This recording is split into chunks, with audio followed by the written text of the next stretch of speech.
Frères et sœurs, ce que vous allez entendre aujourd'hui n'est pas un simple récit, c'est une révélation qui bouleversera votre perception du monde. Une guerre se prépare. Pas n'importe quelle guerre, la bataille finale, celle annoncée dans les prophéties, entre Israël et le Mahdi, le sauveur de l'islam. Des signes sont déjà là, visibles, concrets, et peut-être la date de cette bataille prophétique est plus proche que vous ne le pensez. Abonnez-vous dès maintenant à La Foi islamique. Activez la cloche pour ne manquer aucun épisode, car ce que nous allons vous dévoiler est d'une intensité rarement entendue. Bismillah ar-Rahman ar-Rahim. Ô Allah, Seigneur des mondes, éclaire nos cœurs de ta lumière, fais que la vérité jaillisse de nos paroles, et accorde-nous la sagesse face aux signes de la fin des temps. Partie 1. Les prophéties oubliées de la grande guerre finale. Imagine un monde plongé dans les ténèbres, un monde où la vérité devient mensonge, où l'oppression règne sans honte, et où les justes sont traqués comme des criminels. C'est dans ce décor chaotique que les prophéties islamiques annoncent le début d'un affrontement que nul ne pourra éviter. Ce n'est pas une guerre comme les autres. Ce n'est pas un simple conflit d'intérêts politiques. C'est une bataille spirituelle, une épreuve ultime entre la lumière et l'obscurité, entre la fitna et la guidance. Le prophète Muhammad n'a jamais parlé en vain. Lorsqu'il évoque les derniers temps, il nous avertit d'un ennemi déterminé, enraciné, ancien. Un ennemi qui a toujours cherché à détourner les croyants du droit chemin. Parmi les figures de cette confrontation eschatologique, un nom revient, voilé mais central, les Banu Israël.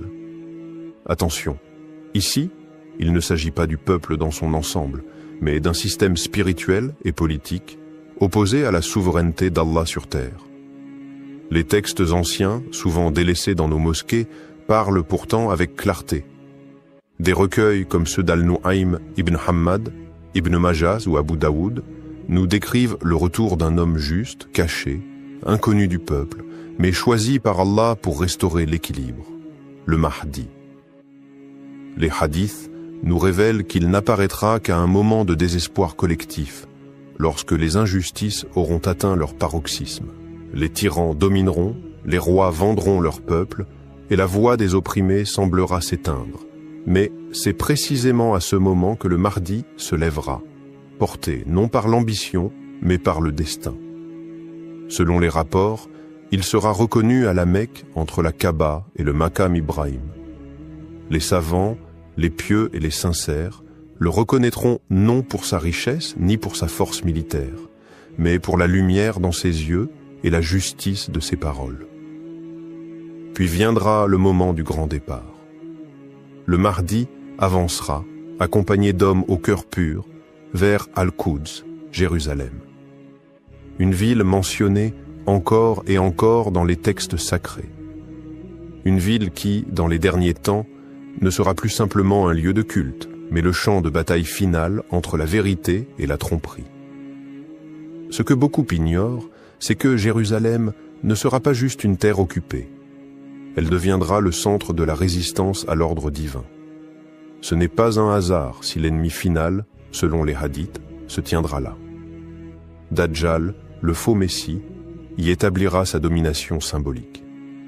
Et Israël, en tant qu'entité politique, militaire et spirituelle, incarnera le dernier bastion de la supercherie mondiale.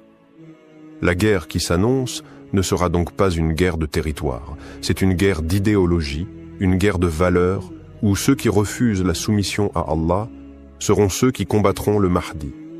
Certains diront, ce ne sont que des récits anciens, mais ceux qui ont des cœurs vivants savent que ces récits ne dorment jamais. Ils attendent juste le bon moment pour s'accomplir. Et si tu tends l'oreille aujourd'hui, si tu regardes les signes autour de toi, peut-être que tu comprendras que cette bataille prophétique ne relève plus du futur lointain. Elle frappe déjà à nos portes. Le Mahdi ne viendra pas pour conquérir des terres, mais pour révéler la vérité, trancher entre le faux et le vrai, purifier ce monde corrompu et conduire l'humanité vers la dernière lueur d'espoir avant le jugement. Partie 2. Les tensions actuelles vues à travers le prisme des prophéties. Dans un monde saturé d'informations, de crises et de conflits, les événements se succèdent à une vitesse telle que l'on oublie parfois de prendre du recul. Pourtant, un œil attentif, éclairé par les textes prophétiques, perçoit derrière les faits bruts un scénario bien plus profond. Un scénario millénaire annoncé il y a plus de 1400 ans par celui qui ne parlait jamais sous l'effet de la passion, le prophète Muhammad. Depuis plusieurs années, les tensions entre Israël et le monde musulman ne cessent de s'intensifier. Les incursions militaires, les expropriations, les violations des lieux saints, en particulier la mosquée Al-Aqsa, semblent suivre une logique d'escalade programmée. Mais si l'on superpose cette réalité avec les prophéties islamiques, on découvre un alignement troublant. Le prophète a annoncé qu'un temps viendra où chaque pierre, chaque arbre dénoncera l'ennemi, où les musulmans affronteront une armée enracinée dans la terre sainte, mais opposée à la souveraineté d'Allah. Ces paroles ne sont pas de simples métaphores. Elles décrivent un rapport de force ancré dans l'histoire et destiné à resurgir dans les derniers instants de l'humanité. Dans les hadiths, on lit que la bataille finale, souvent identifiée à Al-Malhama al-Kubra, aura pour théâtre le Levant, en particulier la région de la Palestine. Ce n'est donc pas une coïncidence si cette zone géographique continue d'être le cœur des tensions internationales. Israël, soutenu par des puissances mondiales et protégé par des alliances stratégiques, semble inébranlable. Mais les prophéties annoncent un retournement que personne n'attendra. La montée d'un homme, inconnu, guidé par la foi, et non par les armes modernes. Ce que nous vivons aujourd'hui, la normalisation avec certains pays arabes, les bombardements récurrents sur Gaza, les provocations autour de la mosquée Al-Aqsa, tout cela, vu depuis le prisme des hadiths, s'apparente aux secousses d'un volcan prêt à exploser. Le terrain est préparé. Les lignes de fracture sont dessinées. Les alliances se forment, parfois dans l'ombre, parfois à visage découvert. Mais tout semble converger vers un point de rupture. Et cette rupture, selon les textes, coïncidera avec l'apparition du Mahdi. Quand les injustices atteindront leur sommet, quand les musulmans, trahis par leurs dirigeants, n'auront plus aucun espoir terrestre, Allah suscitera ce chef spirituel. Il ne viendra pas avec des drones ni des discours politiques. Il viendra avec une armée de croyants sincères, des hommes et des femmes dont la foi sera leur seule arme. Les commentateurs modernes, qu'ils soient politiques ou religieux, ont souvent peur de mentionner ces prophéties. Elles dérangent. Elles remettent en cause l'ordre établi. Mais la réalité prophétique ne se soucie ni des tabous ni des conventions. Elle suit une ligne invisible, une trajectoire divine, que seuls ceux qui lisent avec les yeux du cœur peuvent percevoir. Il faut le dire sans détour, Israël n'est pas simplement un État comme les autres. Dans le contexte des textes prophétiques, il incarne une entité eschatologique, un rempart idéologique dressé face à la volonté divine. Et c'est pourquoi les tensions actuelles doivent être analysées non seulement avec des cartes géopolitiques, mais aussi avec les hadiths et les versets qui nous ont été laissés comme boussole. Car si l'on écoute attentivement, au milieu des cris, des bombes, des discours, une vérité silencieuse résonne déjà. Ce que nous voyons aujourd'hui n'est pas la fin, mais l'annonce du commencement. Partie 3. Le Mahdi face aux armées d'Israël. Tactique, lieu et alliant. Imaginez la scène. Le monde est au bord de l'effondrement. Les superpuissances vacillent, les alliances s'effritent, les peuples s'agitent. Et dans ce chaos, une lumière se lève. Une bannière noire venue de l'Est fend les ténèbres. À sa tête, un homme simple, au cœur pur mais au destin exceptionnel, le Mahdi. Ce n'est pas une fiction, c'est un avenir prophétisé dans les sources islamiques. Des hadiths anciens, rapportés par des compagnons du prophète, décrivent en détail la stratégie divine qui s'opposera aux puissances du monde et au cœur de cette confrontation finale, Israël. Le Mahdi ne sera pas seul. Des armées afflueront de toutes parts. Du Khorasan, cette région englobant aujourd'hui l'Iran, l'Afghanistan et une partie du Turkménistan, partiront des troupes portant des bannières noires. Le prophète a dit « Quand vous voyez les bannières noires venir du Khorasan, rejoignez-les car c'est là qu'est l'armée du Mahdi. » Ces combattants seront rejoints par les croyants du Levant, hommes et femmes réveillés par les injustices, galvanisés par la foi, assoiffés de justice. Damas deviendra un pivot stratégique. Ces montagnes offriront des forteresses naturelles, des postes d'observation et des terrains de défense. Dans les rues anciennes de la ville résonneront des takbirs mêlés à l'appel de l'ultime réveil. Mais la bataille ne s'arrêtera pas là. Les prophéties parlent de la vallée de l'Euphrate, là où une richesse, peut-être symbolique, peut-être littérale, émergera attirant les convoitises. Les nations du monde, Israël en tête, y verront une opportunité stratégique. Mais elles ignoreront que cette richesse est une épreuve, un piège pour les cœurs corrompus. Et puis, il y a la plaine de Megiddo, connue dans les textes chrétiens comme Armageddon. Cette vaste étendue située en Israël est souvent mentionnée comme le théâtre de la bataille finale. Là, selon les hadiths, les armées de l'Antéchrist s'opposeront à celles du Mahdi et de Issa ibn Maryam, alayhi salam, Jésus, revenu pour briser la croix et restaurer la vérité. Israël, de son côté, ne sera pas passif. Fort de ses alliances avec les grandes puissances, il mobilisera une armée sophistiquée, équipée de technologies de pointe, de systèmes de défense avancés, de renseignements globalisés. Mais le Mahdi ne combattra pas selon les règles de la géopolitique moderne. Il avancera avec des soldats dont la foi remplace les blindés, dont les prières ont plus d'impact que les satellites. Et c'est ici qu'intervient un hadith troublant. Le moment viendra où même les pierres et les arbres diront « Ô musulmans, il y a un juif derrière moi, viens le tuer ». Ce hadith, souvent mal interprété, ne doit pas être compris comme un appel à la haine ethnique, mais comme une métaphore puissante. La création elle-même se dressera contre ceux qui défient la vérité. Tout dans l'univers sera mobilisé pour faire triompher la justice. Car cette guerre, malgré les apparences, ne sera pas simplement entre des nations ou des peuples.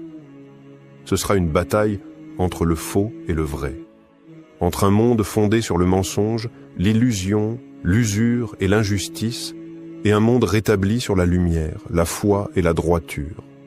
Chaque pas du Mahdi, chaque cri des fidèles, chaque déploiement stratégique sera inscrit dans une logique divine, rien ne sera laissé au hasard. Ce ne sera pas la victoire du plus fort, mais la victoire de celui qui est avec Allah. Et alors que les grandes capitales du monde s'effondreront dans la panique, que les alliances vacilleront comme des châteaux de sable, la bannière du Mahdi flottera sur les ruines du mensonge. Partie 4. Vers une date possible. Convergence entre science et révélation. Peut-on vraiment entrevoir l'horizon d'une guerre prophétique annoncée ? Peut-on tracer, ne serait-ce que l'esquisse, d'une date qui verrait s'affronter les forces du Mahdi et celles d'Israël, dans un cataclysme spirituel et militaire jamais vu? La question est grave, presque audacieuse. Le prophète nous a avertis. Celui qui prétend fixer une date pour le heurement. Et pourtant, les signes s'accumulent. Le sable du temps s'effrite et les événements mondiaux convergent.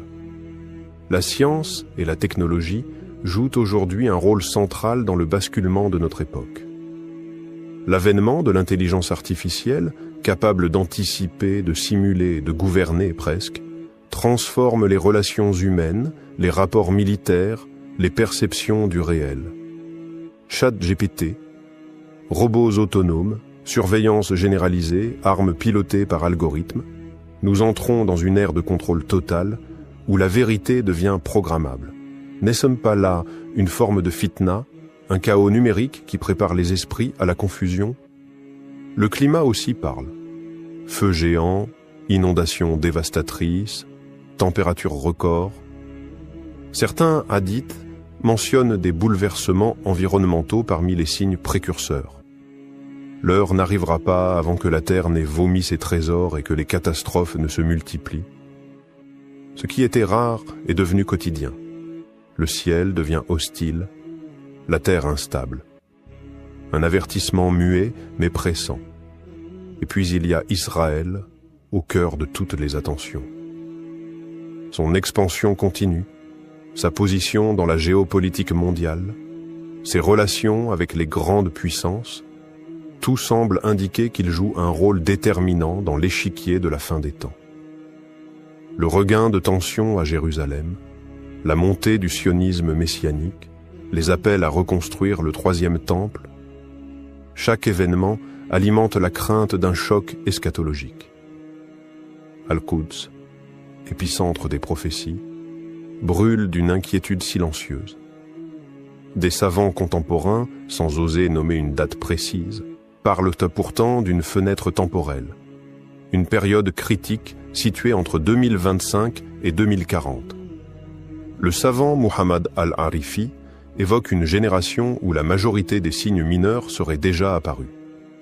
Le cheikh Imran Hossein parle quant à lui d'une ère numérique trompeuse, ouvrant la voie à Dajjal et donc au Mahdi.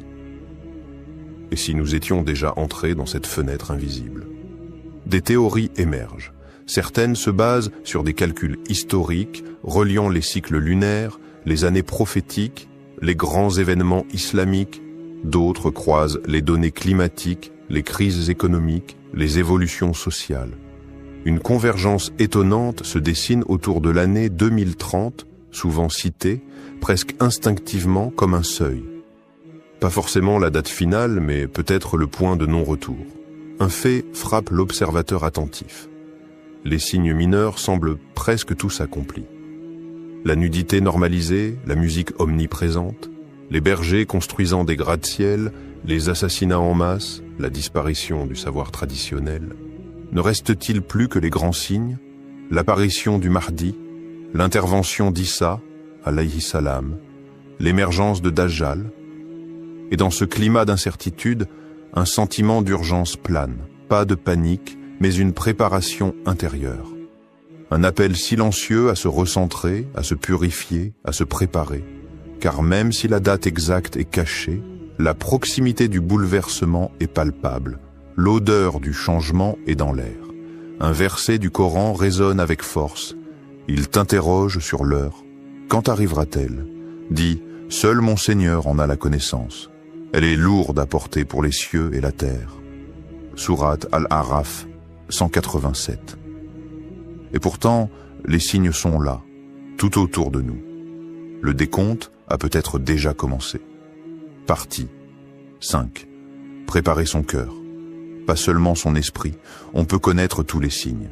Maîtriser les cartes, les noms, les hadiths, débattre sur les dates et sur les lieux. Mais à quoi cela sert-il si notre cœur est vide? Si l'attente du Mahdi devient un sujet de curiosité au lieu d'être un appel au repentir. Le Mahdi, que la paix soit sur lui, n'est pas une figure mythique réservée aux livres.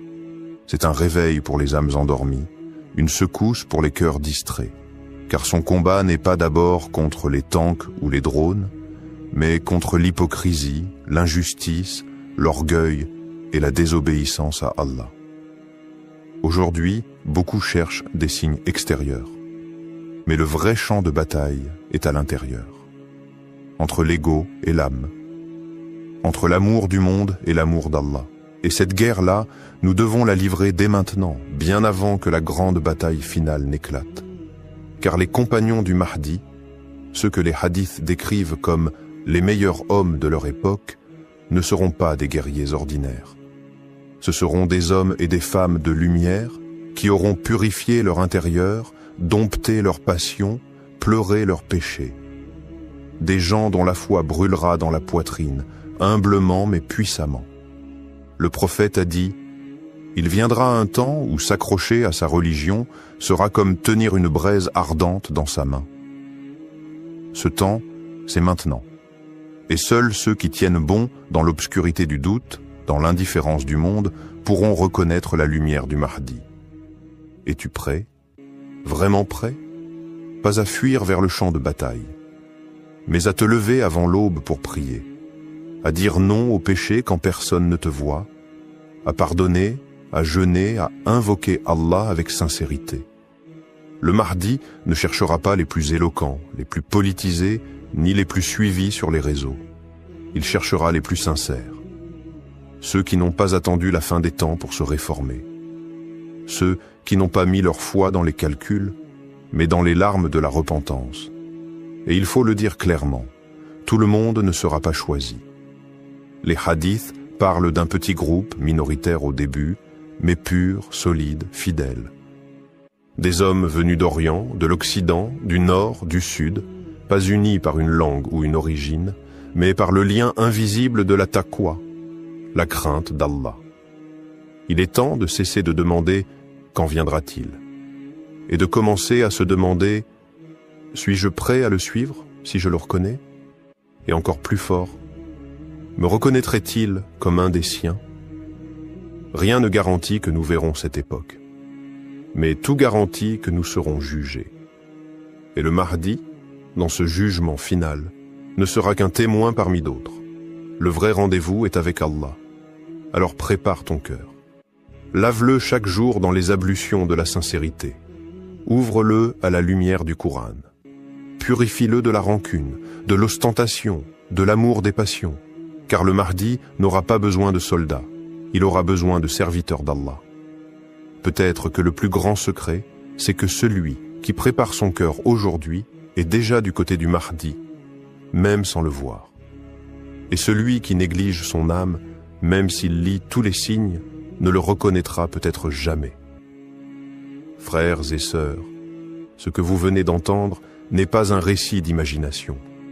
Ce ne sont pas les chapitres d'un roman apocalyptique. Ce sont des vérités prophétiques, des avertissements et surtout des appels. Le Mahdi viendra. C'est une promesse, une certitude. Mais la question n'est pas quand il viendra, ni contre qui il se battra. La vraie question, celle qui nous jugera, c'est « sommes-nous de ceux qui seront avec lui ou de ceux qui détourneront le regard ?» La bataille finale ne sera pas filmée par les médias, elle sera vue par Allah. Et celui qui aura purifié son âme, tendu sa main vers la lumière et combattu ses propres ténèbres, aura déjà rejoint le camp de la vérité, bien avant le fracas des armes. Israël, les grandes puissances, les alliances, les tactiques, tout cela s'écroulera. Mais la foi, elle, ne s'écroulera jamais. Et les soldats de la foi n'auront ni drapeau, ni slogan, mais la sincérité, la patience et la soumission à leur Seigneur. Alors ne partez pas de cette vidéo comme vous y êtes entrés. Réveillez-vous, purifiez-vous, approchez-vous d'Allah. Car le Mahdi ne vient pas pour satisfaire notre curiosité. Il vient pour séparer les croyants sincères des suiveurs de surface. Ô Allah, fais de nous ceux qui reconnaîtront la vérité quand elle viendra. Fais de nous ceux qui suivront ton serviteur, le Mahdi, avec amour et loyauté. Et ne fais pas de nous ceux qui auront les yeux ouverts, mais le cœur aveugle. Amin. Abonnez-vous à la foi islamique. Activez la cloche, car d'autres vérités spirituelles, prophétiques et puissantes vous attendent. Et partagez cette vidéo, car vous pourriez éveiller une âme endormie. Le combat approche. Mais la vraie victoire commence maintenant, dans ton cœur. Et si ce que vous pensiez connaître de Paris n'était qu'un voile? Et si derrière les projecteurs, les selfies et les touristes se cachait un secret lourd de signes prophétiques? Car aujourd'hui, nous allons lever un coin du voile sur un sujet explosif. La présence symbolique du Mahdi à Paris et le rôle mystérieux de la tour Eiffel dans cette équation. Ce n'est pas une théorie. Ce sont des faits, des symboles et des réalités que vous ne verrez plus jamais de la même manière. Avant de commencer cette plongée spirituelle et troublante, abonnez-vous à notre chaîne La Foi Islamique, activez la cloche et rejoignez cette Oumma avide de vérité, d'éveil et de lumière divine. Bismillahi Rahmani Rahim. Ô Allah, accorde-nous la lumière de la vérité et ne fais pas de nous des égarés dans un monde d'illusions. Amin. Partie 1. Un homme caché au cœur du visible Paris. Ville des lumières, disent-ils, mais quelle lumière? Celle des néons, des vitrines, des projecteurs, ou celle que même les yeux ne peuvent percevoir? Le Mahdi, selon les traditions prophétiques, ne viendra pas entouré de trompettes célestes, ni acclamé par les foules. Il viendra en silence, dans l'ombre, au cœur du tumulte, là où personne ne l'attend. Imagine-le un instant. Un homme simple, vêtu comme tous les autres, marchant à travers le quartier de Belleville ou du 18e arrondissement. Son regard profond croise des visages pressés, absents, perdus dans leur téléphone. Personne ne sait. Personne ne reconnaît. Mais Allah sait, et les cieux tremblent déjà à l'idée de ce qu'il porte en lui. Le Mahdi pourrait être dans cette rame de métro, debout parmi la foule, observant le monde autour de lui avec la tristesse des prophètes oubliés. Il pourrait écouter, en silence, les conversations vides, les plaintes du cœur humain, les cris muets des âmes qui cherchent, sans savoir ce qu'elles cherchent vraiment. Il pourrait tendre la main à un mendiant invisible aux yeux des passants. Et pourtant, ce geste anodin aurait un poids immense dans le livre des actes. Car il est là pour guérir, pas pour apparaître, pour voir, pas pour être vu, pour ressentir, pas pour dominer. Les hadiths nous disent qu'il vivra un temps inconnu du peuple, même à lui-même peut-être. Il ne se proclamera pas, il ne cherchera pas le pouvoir, il attendra le moment, le signal. Et avant cela, il marchera au cœur du visible, caché. Et Paris, ô Paris, ne serait-elle pas la scène parfaite pour un tel scénario? Ville de contraste, beauté et laideur, générosité et indifférence, riche et pauvre. La ville qui revendique la liberté, mais qui enchaîne les âmes au matérialisme. Un théâtre urbain où les injustices sont maquillées par des vitrines de luxe et les douleurs camouflées sous les filtres des réseaux sociaux. Dans les marchés bondés de Barbès ou les avenues illuminées des Champs-Élysées, l'apparence règne. Mais le Mahdi ne cherche pas l'apparence. Il capte l'invisible. Il est à l'écoute des soupirs silencieux, des cœurs brisés, des invocations nocturnes de ceux que tout le monde ignore. C'est là, précisément là, que son cœur vibre. Là où le désespoir côtoie l'espoir, là où la nuit est si noire qu'elle appelle forcément une aube. Et Paris, malgré tout, malgré ses errances, porte en elle une mémoire spirituelle, presque oubliée. Des révolutions ont éclaté ici, des peuples se sont levés contre la tyrannie. Des rêves de justice ont illuminé les rues pavées. Cette ville n'est pas seulement une capitale, elle est un symbole. Et les symboles attirent les âmes chargées de destin. Le Mahdi, dans sa quête, pourrait avoir traversé ces lieux.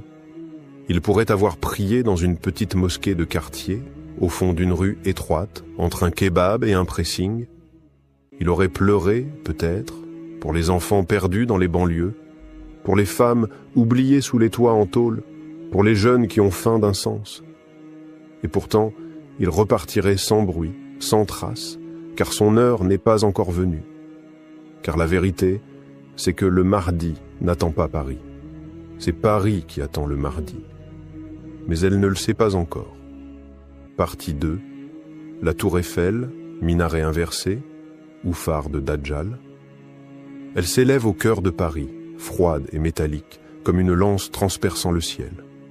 La tour Eiffel, symbole mondial. Aimé, photographié, admiré. Mais que cache vraiment cette structure? Est-elle seulement un monument d'acier? Ou bien un signal muet, un totem dressé au centre d'un monde en perte de repères? Certains voient en elle le triomphe de la modernité, d'autres y perçoivent le cœur battant d'un message plus sombre. Dans un monde saturé d'images, tout a un sens, tout est code. Et dans les codes des derniers temps, les symboles parlent plus fort que les mots. La tour Eiffel, avec ses formes géométriques nettes, son élévation arrogante, son éclat nocturne, s'impose comme le contraire parfait d'un minaret. Là où le minaret appelle à la prière, elle attire les regards vers elle. Là où le minaret relie à Allah, elle magnifie l'homme. C'est une structure sans âme, mais pleine de puissance symbolique. Un minaret inversé. Un appel silencieux à une autre adoration, celle de la matière, de l'homme, de la science détachée du divin. Et dans cette inversion, beaucoup voient la signature du Dajjal. N'oublions pas que le Dajjal, selon les hadiths, viendra avec des merveilles technologiques. Il trompera par les illusions, les tours, les fausses lumières. Son règne ne sera pas seulement spirituel, mais visuel, spectaculaire, captivant. Et quoi de plus captivant aujourd'hui que cette tour scintillante érigée comme un trône au cœur de la ville? Des rumeurs persistantes circulent dans les cercles ésotériques, dans les écrits occultes, dans les discours alternatifs. Certains affirment que la tour Eiffel est alignée avec des lignes telluriques, des points d'énergie concentrés. D'autres prétendent qu'elle fut conçue pour canaliser des forces invisibles. Des théories, peut-être. Mais dans un monde où les symboles dominent, peut-on vraiment ignorer l'ombre qui plane derrière l'apparence? Et voici l'ironie divine. Le Mahdi pourrait très bien marcher à l'ombre de cette tour, sans y prêter attention. Là où l'humanité célèbre son orgueil, lui pourrait avancer humblement, portant dans son cœur la lumière de la vérité. La confrontation entre ces deux figures, le Mahdi et le Dajjal, est inscrite dans la prophétie. Et il est possible que Paris soit le théâtre de ce choc final, là où le phare du mensonge brille le plus fort. La tour Eiffel, avec ses lumières scintillantes, est-elle un simple repère touristique? Ou est-elle devenue, avec le temps, un repère spirituel inversé? Un phare qui n'attire pas vers la lumière d'Allah, mais vers l'illusion du progrès, l'adoration du visible, la négation de l'au-delà? Elle domine Paris comme une idole des temps modernes. Et pourtant, au pied de cette idole, les musulmans prient. Ils prient dans des sous-sols, dans des salles étroites, parfois même en silence, cachés. L'islam persiste. L'ombre du Mahdi rôde. Il pourrait passer là, un jour, s'arrêter, lever les yeux, et dans ce geste silencieusement, annuler le faux éclat de ce monument par la seule puissance de la vérité. Car si la tour Eiffel incarne le triomphe du matérialisme, le Mahdi viendra avec le triomphe du spirituel. Et ce face-à-face, invisible pour beaucoup, pourrait déjà avoir commencé. Partie 3. Les signes dissimulés dans la ville lumière. Et si Paris n'était pas ce qu'elle paraît être? Si derrière ces rues pavées, ces cafés éclairés et ces monuments prestigieux se cachaient des secrets bien plus anciens, bien plus profonds? La ville lumière. Un surnom étrange quand on pense que cette lumière est souvent celle des néons, des projecteurs et des vitrines, mais rarement celle de la foi. Pourtant, sous cette lumière aveuglante, il y a des ombres. Et dans les ombres, des signes. Commencez par ces arrondissements. 20. Un chiffre anodin, pas pour ceux qui savaient regarder. 20 années de silence pour le Mahdi, selon certains récits. 20 années où il serait parmi les gens, non reconnus, non révélés, observant, attendant, priant en secret. Paris, avec ses cercles concentriques, ses spirales d'arrondissement comme des couches de silence, peut-elle porter en elle le reflet de cette attente sacrée? Regardez ces ponts. Chacun traverse la Seine comme une veine vivante, reliant rive droite et rive gauche, histoire et modernité, visible et invisible. Ces ponts sont comme les isthmes entre deux mondes, les interstices où l'âme passe d'une conscience à une autre. Et si, parmi eux, le Mahdi en avait déjà traversé un, marchant d'un monde caché à un autre destiné? L'eau sous les ponts ne ment jamais, dit-on. Elle conserve les reflets du passé, et peut-être les traces de ceux qui passeront pour marquer le futur. Puis il y a les catacombes, immenses, oubliées, silencieuses. des kilomètres de tunnels, d'ossements, d'histoires mortes. Elles sont la mémoire souterraine de Paris. Et chaque os, chaque pierre, semble murmurer « Quelque chose a été enterré ici ». Pas seulement des corps, mais aussi des vérités. Le Mahdi n'est-il pas celui qui exhume ce qui a été caché, qui ramène à la lumière ce que les puissants ont tenté d'enterrer? Et les chiffres? Oh, les chiffres! La tour Eiffel mesure 324 mètres. En numérologie islamique traditionnelle, 324 correspond à la somme symbolique de certaines lettres arabes liées à l'élévation, au réveil spirituel et à la fin d'un cycle. Coïncidence ou code? Dans un monde où les signes sont réservés au cœur éveillé, rien n'est innocent. 3 plus 2 plus 4 égale 9. Et 9 est le chiffre de l'accomplissement, de la fin avant un nouveau commencement. Certains chercheurs musulmans ont été plus loin. Ils ont tracé des lignes sur les cartes, reliant la tour Eiffel à l'Arc de Triomphe, à l'obélisque de la Concorde, au Sacré-Cœur, à Notre-Dame, et ils ont vu des motifs émerger, des formes, des configurations proches de certains symboles islamiques mystiques, des étoiles, des cercles, parfois même des lettres arabes stylisées. Le hasard peut-il dessiner la calligraphie sacrée? Et si tout cela était une carte invisible, un terrain prophétique codé dans la pierre, l'asphalte et le ciel?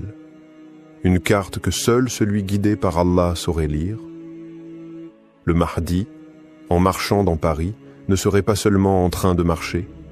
Il déchiffrerait, il ressentirait, il capterait dans chaque rue, chaque coin de mur, un message oublié.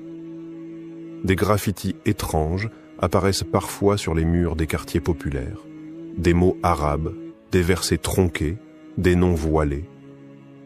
Et dans certaines mosquées discrètes, des anciens parlent de rêves, de songes dans lesquels un homme inconnu traverse Paris avec un regard de feu, un silence chargé d'étoiles. Et dans ce silence, les murs eux-mêmes frémissent, comme s'ils reconnaissaient enfin celui qui devait venir. Paris ne dort pas, elle veille. Elle se souvient, elle murmure. Mais seul celui dont le cœur est pur entendra. Partie 4. Pourquoi Paris attire les regards célestes? Il y a des villes qui attirent les touristes. Et il y en a d'autres qui attirent les regards célestes. Non pas pour leur beauté architecturale ou leur musée, mais pour ce qu'elles représentent aux yeux du Créateur. Paris n'est pas seulement une ville, c'est un symbole vivant. Un condensé d'arrogance moderne, de lumière humaine, d'intelligence sans foi. Et c'est précisément pour cela qu'elle est regardée de là-haut. Ici, dans chaque pierre, chaque façade, l'homme a voulu se faire démiurge. Il a bâti sans invoquer le nom d'Allah. Il a élevé des statues à la raison, fait du plaisir un dogme, du progrès une religion. Paris a tué le sacré pour ériger le spectacle. Elle a remplacé les prophètes par des philosophes, les invocations par des discours, le tawhid par l'individualisme. Et dans ce tumulte spirituel, les anges pleurent. Mais c'est exactement ce genre de lieu que choisit Allah pour manifester son pouvoir. Comme Pharaon régnait au sommet de l'égarement, c'est là qu'Allah a envoyé Moïse. Comme Quraysh méprisait les révélations, c'est parmi eux que Muhammad a surgi. Et si le Mahdi, cet homme guidé par Allah, devait apparaître dans ce siècle, pourquoi ne serait-il pas attiré par le cœur du chaos? Paris est un miroir géant de la modernité. Un miroir qui reflète le narcissisme du monde. Elle fascine autant qu'elle déstabilise, elle attire, elle capture, elle étourdit, mais c'est justement ce miroir que le Mahdi viendra peut-être briser pour en révéler la fausse lumière. Car le Mahdi n'est pas un conquérant des terres, il est un conquérant des cœurs. Là où le cœur est le plus voilé, là où les âmes sont en errance, c'est là qu'il est attendu, silencieusement. On croit que Paris ne prie plus, qu'elle s'est détournée d'Allah. Mais sous cette surface dure, il y a des cœurs discrets, des invocations étouffées, des conversions secrètes. des gens qui pleurent à Khajol la nuit dans des appartements invisibles, qui récitent le Coran dans les couloirs du métro, qui parlent d'Allah dans les parcs, loin des caméras. Et si c'était pour eux que le Mahdi viendra? Pas pour changer les lois d'un État, mais pour ranimer les lumières d'un peuple qui n'a jamais totalement oublié. Et la tour Eiffel, cette flèche de fer dressée vers le ciel, symbole de puissance ou de provocation. Elle fut érigée pour l'exposition universelle, symbole du triomphe industriel de l'homme. Mais elle est aussi creuse. Vide à l'intérieur, une coquille géante dressée vers un ciel qui ne répond plus. Peut-être qu'un jour, cette tour ne symbolisera plus l'orgueil, mais la chute de l'illusion humaine. Ou au contraire, peut-être que le Mahdi en fera un signe, non pas en la détruisant, mais en y faisant résonner un appel à la prière. Ce serait un bouleversement, un retournement de sens, un rappel au monde entier que la lumière d'Allah dépasse toutes les lumières de ce monde. Paris, ville des révolutions, sera-t-elle aussi la ville d'une révolution spirituelle? Là où l'homme a voulu effacer Dieu, peut-il renaître un homme qui viendra rappeler son nom avec majesté, justice et miséricorde? Ce n'est pas une certitude, mais c'est une possibilité que seuls les cœurs éveillés peuvent entrevoir. Et ceux qui savent observer savent déjà que Paris ne dort plus. Elle attend. Partie 5. Et si le Mahdi était déjà passé par là? Et si nous avions déjà croisé son regard, sans le savoir? Dans une rame de métro vide à minuit, un homme s'est levé pour céder sa place à une vieille dame, silencieusement. Il n'a rien dit, mais dans ses yeux, il y avait une lumière étrange, paisible, un éclat différent. Et si c'était lui? Non pas dans une gloire visible, mais dans l'humilité totale cachée au cœur du quotidien. Les hadiths ne mentent pas. Le Mahdi n'est pas un roi qui s'annonce. Il ne dira pas « Je suis le Mahdi ». Il n'exigera ni pouvoir ni gloire. Il passera peut-être comme passe le vent entre les ruelles, aperçu, ignoré, oublié, ou gravé à jamais dans un cœur attentif. Un jour, à la sortie d'un hôpital à Paris, une infirmière raconte avoir vu un homme qui pleurait. Pas pour lui, mais pour un patient abandonné. Il priait en silence, les mains levées, face à la ville qui semblait l'avoir oublié. Il n'a laissé aucun nom, seulement une date sur un post-it, et le mot « sabre », patience. Qui était-il? Pourquoi ce mot? Et si, dans ces gestes infimes, se cachaient des signes que seuls les cœurs purifiés peuvent décoder? Peut-être que le Mahdi est déjà venu observer. Peut-être qu'il a marché le long de la Seine, qu'il s'est arrêté devant la mosquée de Paris, qu'il a prié seul dans un parc désert à l'aube. Pas pour se montrer, mais pour ressentir le poids du monde, le chaos de cette époque, le cri silencieux des âmes perdues. Il y a dans cette hypothèse une puissance bouleversante. Et si l'on vous disait, le Mahdi a déjà foulé ce sol, a déjà parlé à cet homme, a déjà tendu la main à cette femme sans abri, changeriez-vous votre manière de regarder les gens, de traverser votre ville, de saluer un inconnu dans la rue? Car c'est bien cela que nous enseigne l'islam. Les signes ne sont pas toujours flamboyants, ils sont parfois minuscules, subtils, presque invisibles. Mais pour ceux qui ont le cœur éveillé, chaque détail devient une onde prophétique. Paris, ville pressée, aveugle, bruyante, pourrait très bien avoir été frôlée par la grâce sans le savoir. Le Mahdi n'est pas un héros de film. C'est un homme réel, guidé, formé dans le silence, élevé dans les épreuves. Peut-être qu'un jour il a parlé avec vous. Peut-être qu'il a simplement prié pour vous sans que vous ne le sachiez. Et si Paris n'était qu'une escale, un repère, un lieu d'observation dans le vaste plan divin? Ce n'est pas à nous de le savoir avec certitude, mais c'est à nous de nous préparer. Car celui qui cherche les signes les trouvera. Celui qui purifie son regard reconnaîtra. Et peut-être qu'un jour, la tour Eiffel, ce monument de métal dressé vers un ciel silencieux, se souviendra qu'un homme, un jour, y a prié en regardant les étoiles. Et ce ciel, lui, n'a rien oublié. Et maintenant, réfléchis. toi qui regardes cette vidéo. Et si ce monde n'était pas aussi vide que tu le crois? Et si les rues que tu traverses tous les jours, les visages que tu croises, les instants que tu crois banals, étaient en réalité chargés d'un secret sacré? Le Mahdi n'est pas un mythe, il est une promesse, une lumière pour un monde qui s'éteint. Et Paris, malgré sa noirceur, malgré son orgueil, malgré ses erreurs, pourrait être un des lieux où cette lumière a frôlé la pierre, ou peut-être un jour l'embrasera entièrement. Ne regarde plus ta ville, ton époque, ton cœur avec indifférence. Car Allah place ses signes dans les endroits les plus inattendus.